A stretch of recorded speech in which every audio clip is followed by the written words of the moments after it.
सुहाग बड़ी प्यारे बनी के दे दो सुहाग। सुहाग बड़ी प्यारे बनी को दे दो सुहाग।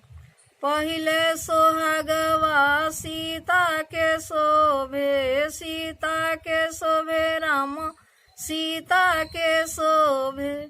राम बड़ी प्यारे सीता के दे दो सुहाग। सुहाग बड़ी प्यारे बनी को दे दो सुहाग। सुहाग बड़ी प्यारे बनी को दे दो सुहाग।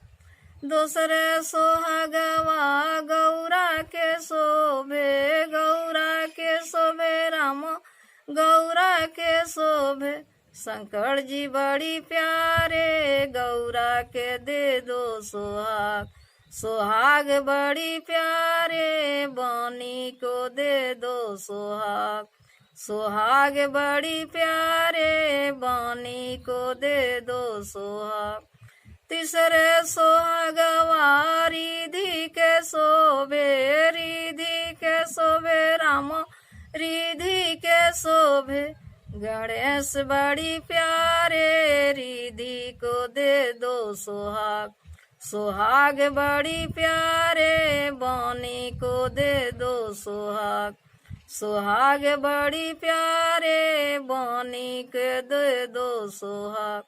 चौथा सोहागवा राधा के शोभे, राधा के शोभे राम राधा के शोभे।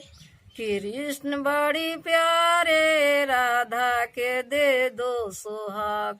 सुहाग बड़ी प्यारे बनी के दे दो सुहाग। सुहाग बड़ी प्यारे बनी के दे दो सुहाग।